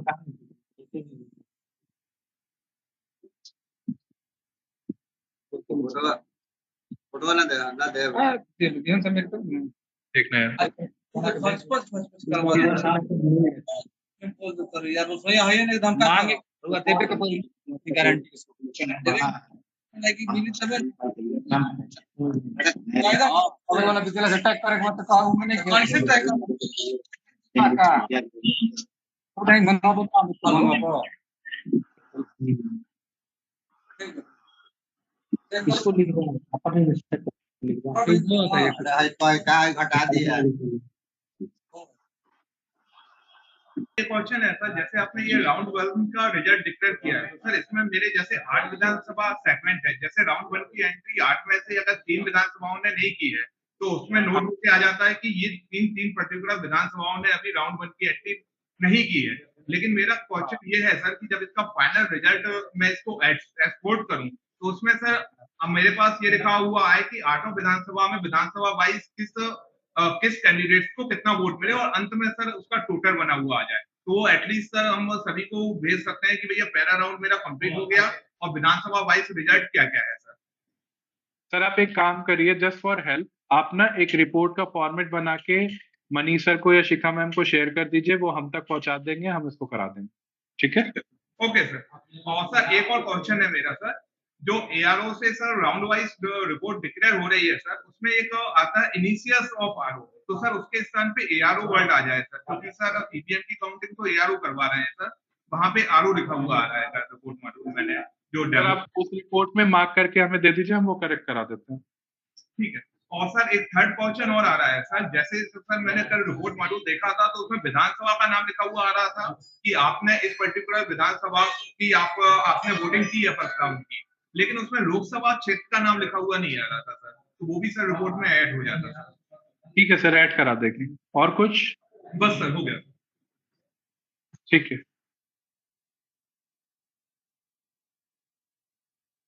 एनीबडी एल्स? जो डेमो अभी सर करना है हम लोग को, सर आप कर सकते हो करना है वो already। लाइव सर्वर पे करना है। सर वो हमने अलग से एक यूआरएल शेयर किया है, आप सी ऑफिस से डिटेल्स ले लीजिए, उस पर आप कर सकते हैं। ठीक है।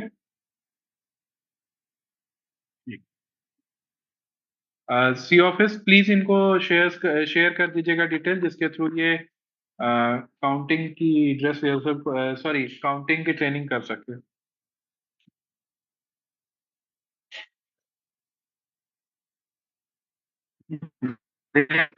कर सकते हैं सर कोई टाइम? सॉरी,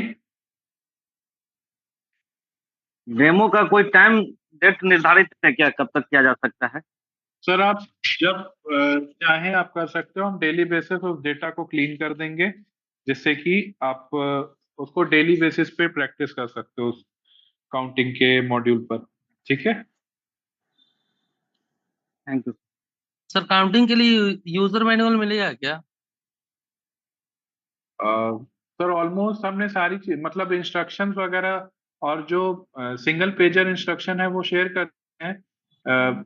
हम एफएक्यू और जो पिटफॉल्स है वो अलग से शेयर कर देंगे। रेस्ट मैनुअल तो हमें नहीं लगता कि रिक्वायरमेंट है।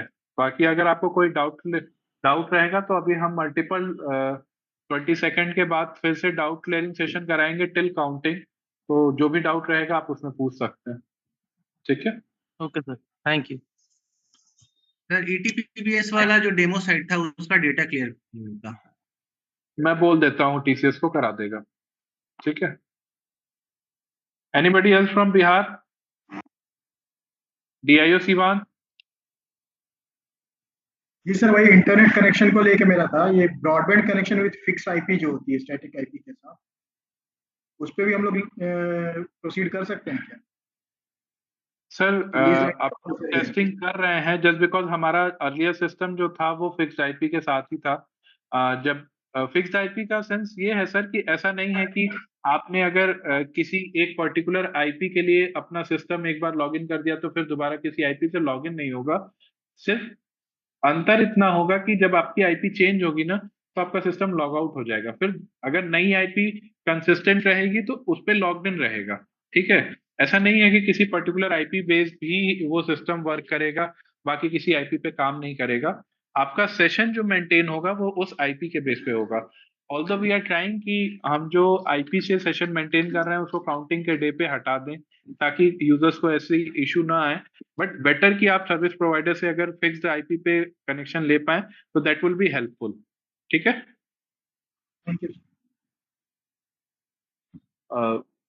सौरभ जी, मनीष बोल रहा हूँ। जी मनीष सर। कह रहे कि जहाँ तो टेंडर वोट डाल करके सबमिट कर रहे हो ना, वहां पे एक अलर्ट मैसेज भी दे दीजिए कि टेंडर वोट आप एंट्री किए हैं, क्योंकि मैक्सिमम केसेस में होता है कि टेंडर वोट होता नहीं और वो एंट्री करने के फ्लो में उसमें भी कुछ न कुछ एंट्री करके फाइन सबमिट कर देते हैं। ठीक है sir, I'll get it added। इसके अलावा कुछ सर? इसके अलावा तो बाकी लोग जो जिसका कंसर्न था वो लोग पूछ लिए हैं। Okay. Gujarat? Khambat, I have a question. In case of pre-identified polling stations कि जहाँ पे हमें काउंटिंग नहीं करना है till the completion of all EVM rounds, तो वैसे पोलिंग स्टेशन की हमें राउंड वाइज डेटा एंट्री जो करनी है टेबल एलोकेशन के लिए, तो वो करना होगा या फिर उसको स्किप किया जाएगा वो पर्टिकुलर पोलिंग स्टेशन नंबर पर? Sir, just to understand in a better way, can you please elaborate in which situation you will not go for counting for any PS? For example, the polling stations that have been identified to put on hold during the scrutiny, जैसे कि वहाँ पे mock poll किया गया है लेकिन CRC protocol follow नहीं किया गया है, तो वैसे किस्सों में as per manual you have to put the counting on hold till the completion of all EVM rounds, और उसके बाद जब मार्जिन कम होता है उससे, तब जाके उसका वीवीपैट काउंटिंग होगा। तो ऐसे पोलिंग स्टेशंस का हमें टेबल एलोकेट करना होगा या फिर नहीं करना होगा in ENCORE module? Sir, in that case, see, there are two steps need to be taken. First, तो आपको RO और काउंटिंग ऑब्जर्वर का इंस्ट्रक्शन लेना होगा what they want. If they agree, तो आप उसको skip करके राउंड को फाइनलाइज कर दीजिए so that that machine will be taken at a ARO table. Once the counting process will be completed, अगर मार्जिन बहुत हाई है तो आप with an RO और ARO और काउंटिंग ऑब्जर्वर्स तीनों अग्री करते हैं कि उस पर्टिकुलर मशीन को गिनने की जरूरत नहीं है, तो उस केस में आप प्री फाइनलाइज करके उस पर्टिकुलर असेंबली कॉन्स्टिट्यूएंसी को ईवीएम वोट फाइनलाइज कर दीजिएगा, उसको गिनने की जरूरत नहीं है। लेकिन अगर मार्जिन कम है and they want to have counting of that machine also, तो अकॉर्डिंगली फिर लास्ट में एक राउंड क्रिएट करके उसकी डेटा एंट्री करा लीजिएगा। अगर वो कहते हैं कि मॉक पोल वाले वोट घटा के एंट्री होनी है तो अकॉर्डिंगली वो करिएगा, या फिर एज इट इज डेटा चढ़ना है तो वो करा दीजिएगा। ठीक है? Is it okay? So basically हमें पोलिंग स्टेशंस को टेबल तो अलोकेट करना ही है। हाँ, टेबल एलोकेट करिए। थिंग इज कि अगर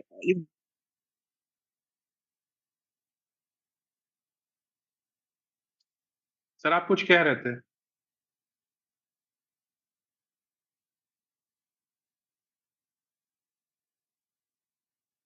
the RO and then we will keep the polling, keep the counting, then we will take a final call after the completion of all EVM rounds. Yes, sir. Okay, Khandwa.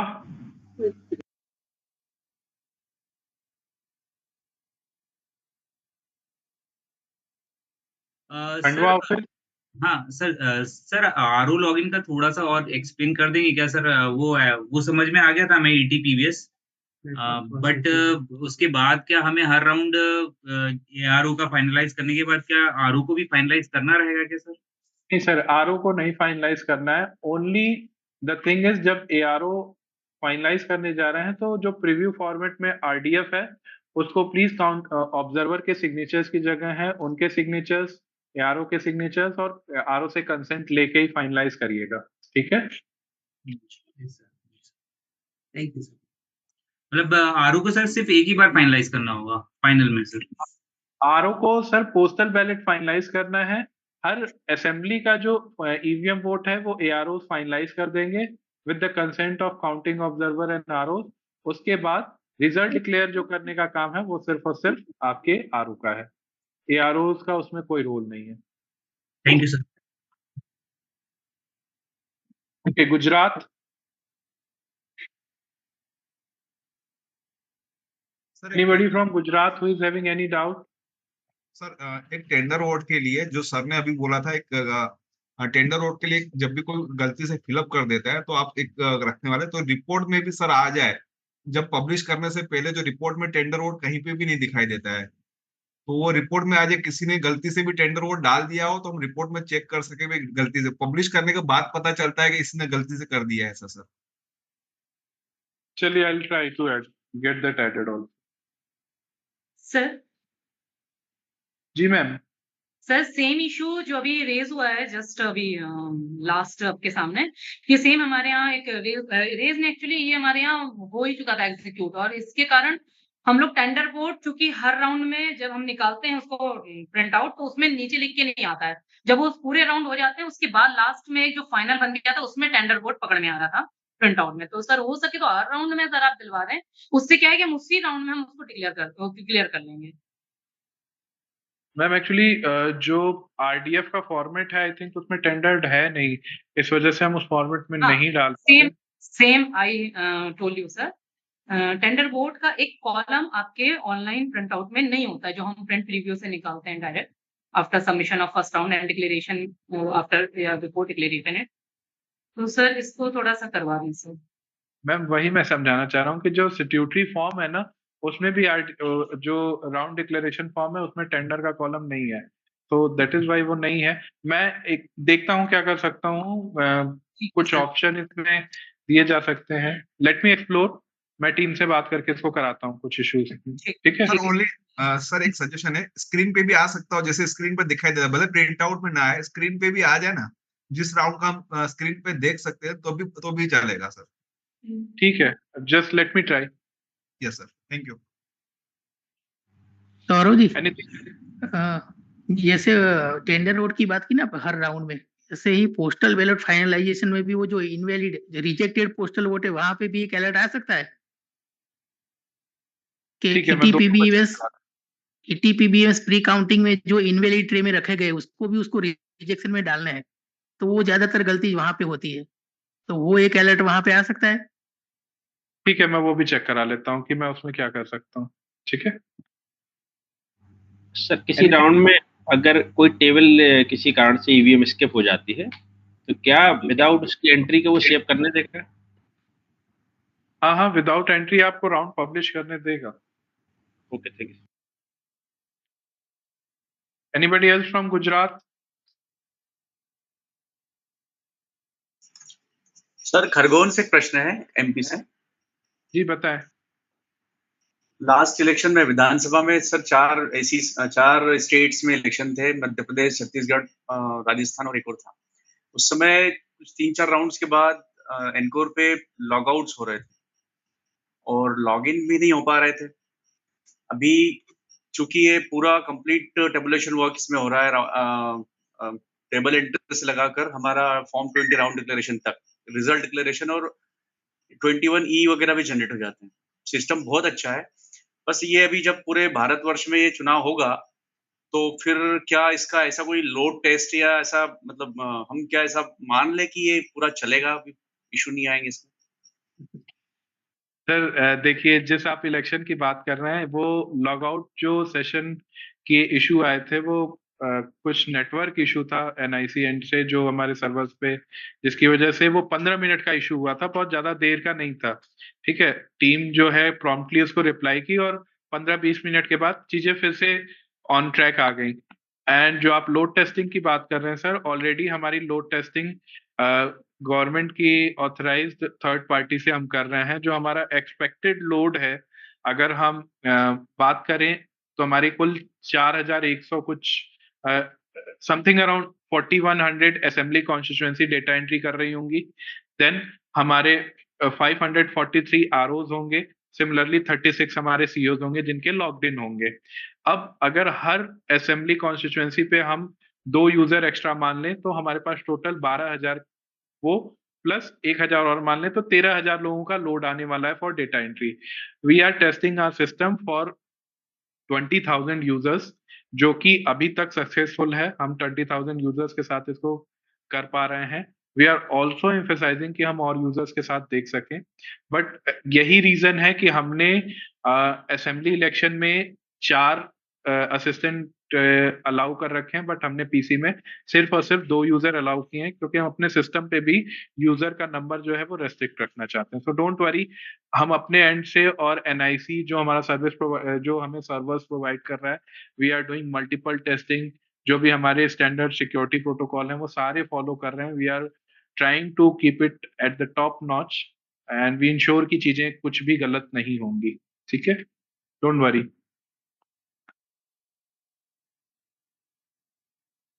Anything else from Gujarat? Although we will move to MP. Rajkot. जी राजकोट बताएं। Sir जो tender vote वाला question था उसमें sir ये है कि on the day of counting we are counting the votes which are registered in EVM CU and उस टाइम हमें जो यूज करना है वो फॉर्म 17C पार्ट 2 यूज करना है। तो 17C पार्ट 2 में देयर इज नोवेयर जो टेंडर वोट्स है वो कहीं पे नहीं है सर। सो उसको कंसीडरेशन में लेने की कोई जरूरत ही नहीं है and ideally as per provisions tender votes are not to be counted for declaration of results. That's a matter of SDR. मैं फिर भी इसको चेक करा लेता हूं sir, what we can best do. अगर उसे हमें अप्रूवल मिल जाता है हटाने का तो हम देखते हैं उसको, but let me discuss with SDR just because मुझे भी इस प्रोसेस में मतलब इतना टेक्निकल वे में नहीं पता, तो just I need to take consent from that. Okay sir this is provision, that's what I am saying. I understand sir, but legal provisions मुझे इतनी डिटेल में नहीं पता, तो मुझे भी किसी को पूछना पड़ेगा। Thank you sir. ठीक है सर पोल डे पे जो VTR की एंट्री होगी सर, ये थोड़ा सा अलग है।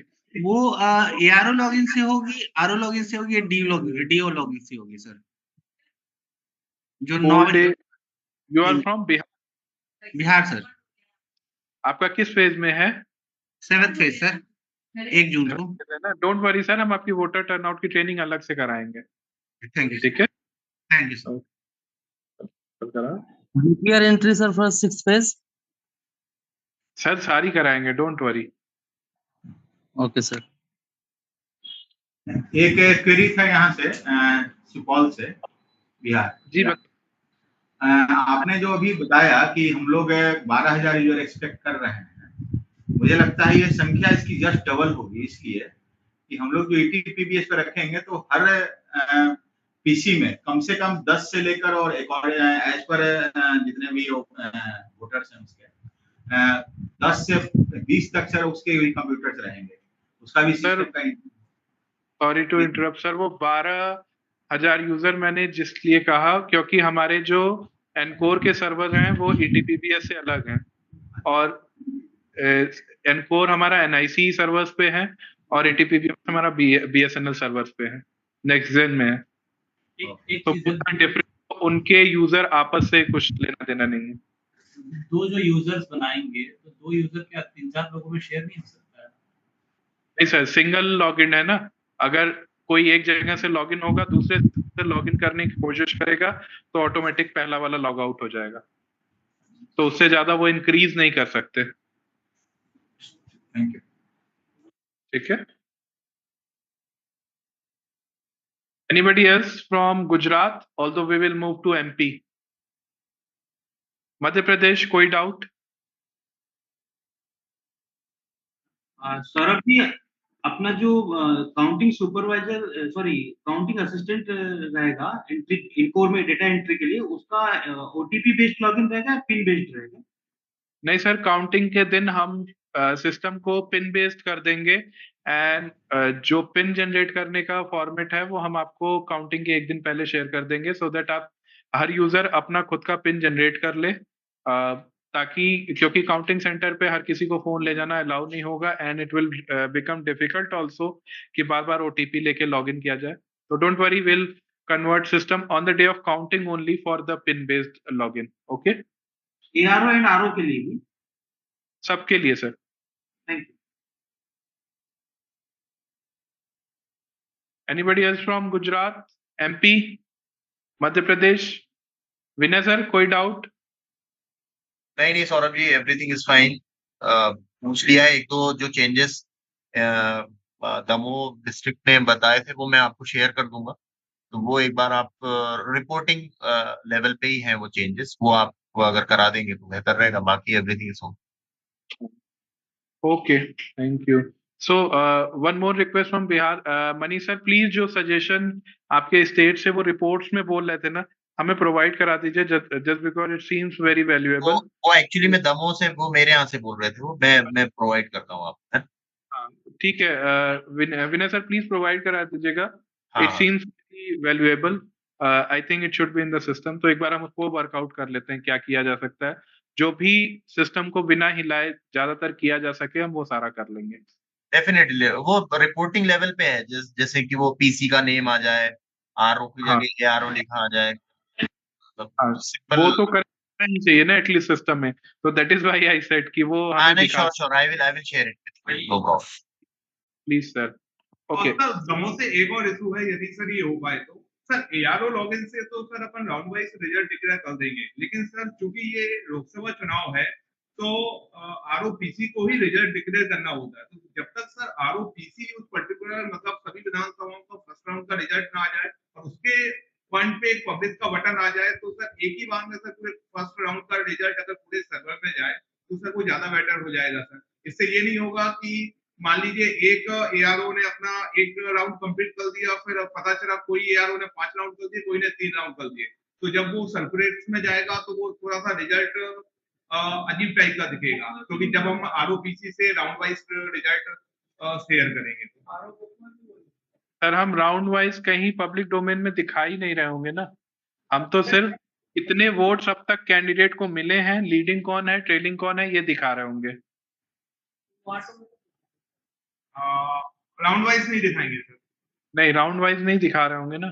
तो सर इसमें अगर ऐसा हो जाए कि राउंड वाइज आ जाए, मतलब आरओपीसी के अनुसार तो पूरा हो जाए, तो सर वो ज्यादा बेटर, मतलब एक यूनिफॉर्मली आ जाएगा, मतलब कहीं पे कोई query sir sorry to interrupt, वो हमारे इंटरनल रिपोर्ट्स के लिए ठीक है, लेकिन काउंटिंग डे पे मुझे जहां तक लगता है कि जो काउंट और लीडिंग और ट्रेलिंग देखने में ही सिटीजन और पॉलिटिकल पार्टी ज्यादा इंटरेस्टेड होते हैं। राउंड वाइज का डेटा देखना मतलब उनके लिए सेम डे पे बहुत वैल्यूएबल नहीं होगा। I don't think so, I think so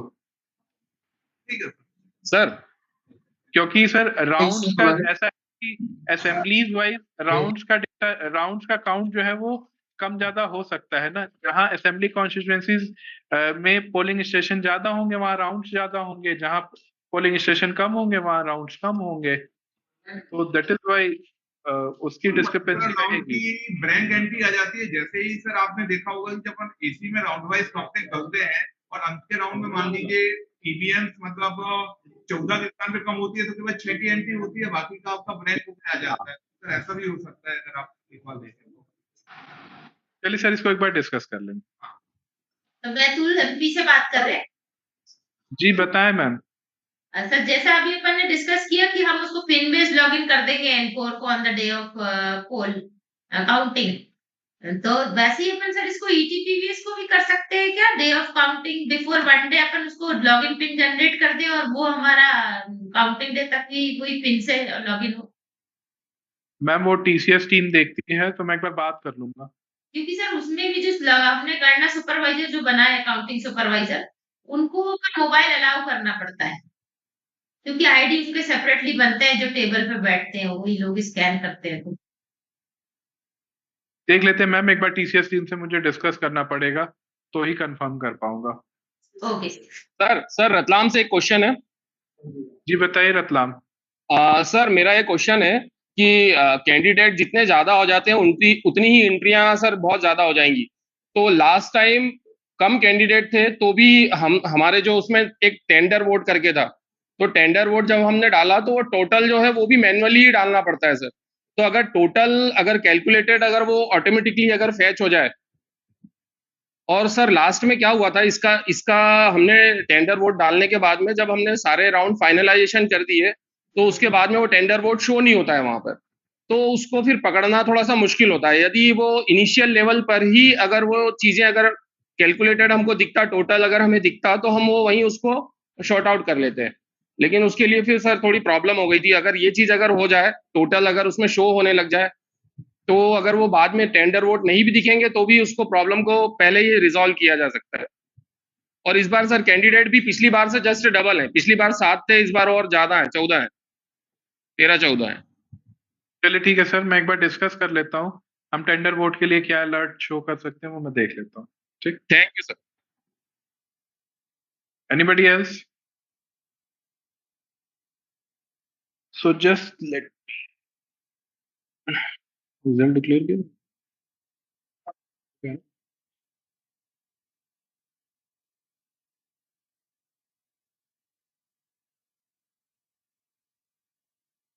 so just last thing जो रह गई थी रिजल्ट डिक्लेरेशन की, जस्ट बिकॉज आप देख सकते हो मेरी सारी पीसी जो है वो सॉरी एसी फाइनलाइज हो गई है। तो रिजल्ट डिक्लेरेशन के लिए मैं काउंटिंग प्रोसेस में जाऊंगा। अब ये रिस्पॉन्सिबिलिटी सिर्फ आरओपीसी लेवल के पास है। एआरओस के लॉगिन में सिर्फ ईवीएम वोट से रिलेटेड था। अब मेरे जो ईवीएम वोट हैं और पोस्टल दोनों फाइनलाइज हो गए, जस्ट बिकॉज दैट अब रिजल्ट डिक्लेरेशन का बटन यहाँ अवेलेबल है। आप इसको क्लिक करेंगे तो आपको स्टेटस भी दिख जाएगा। अब आपको करना क्या है, जो भी आपका लीडिंग कैंडिडेट है उसका नाम आपने यहाँ से लिया और रिजल्ट डिक्लेरेशन पे क्लिक करके रिजल्ट डिक्लेरेशन में जाके आपने यहाँ पे उसका नाम मेंशन करके जैसे ही आप सबमिट कर देंगे, अब आपका रिजल्ट डिक्लेयर हो जाएगा। रिजल्ट डिक्लेयर करने से पहले आप प्लीज एक बार इंश्योर कर लीजिएगा कि आपका टोटल वोट्स का काउंट और ये सारी चीजें मैच कर रहे हैं, बिकॉज रिजल्ट डिक्लेयर होने के बाद फिर डिफाइनलाइज होना ऑलमोस्ट टू इम्पॉसिबल है। आप मान के चलिए कि फिर वो करेक्शन आपको फिर इंडेक्स कार्ड में ही करने को मिलेगी और गलत कैंडिडेट का नाम डाल के आप वैसे भी रिजल्ट डिक्लेयर नहीं कर पाओगे। तो सिर्फ वोट्स के काउंट आपको वेरीफाई करने हैं कि पोस्टल बैलेट और ईवीएम के टोटल जो है वो सारे करेक्ट हैं, सो दैट रिजल्ट डिक्लेयर होने के बाद आपको उन सारी चीजों को इंडेक्स कार्ड में कम ठीक कराना पड़े। जैसे ही हिस्सा कंप्लीट हो जाता है, अब आपको करना क्या है, 21C डाउनलोड कीजिएगा, सिस्टम में सेव कर लीजिएगा। सेव करने के बाद प्रिंट आउट लेंगे, यहाँ पे आरओपीसी के सिग्नेचर होंगे। आरओपीसी के सिग्नेचर होने के बाद आपको करना क्या है, यहाँ काउंटिंग रिपोर्ट्स में जाके अपलोड फॉर्म्स में गए, अपलोड फॉर्म्स में आपको उसी फॉर्म 21C की साइंड कॉपी अपलोड करनी होगी सिस्टम में, जिससे कि हम उन सारे फॉर्म 21C जो कि हमारे पीसी इलेक्शन के हैं, हम उनको आउट लेके कमीशन को सबमिट कर सकें। Okay, so this is all the end to end process. अब इसके अलावा कहीं कुछ और आपको डाउट हो तो आप पूछ लीजिए, तो we are good to close this meeting.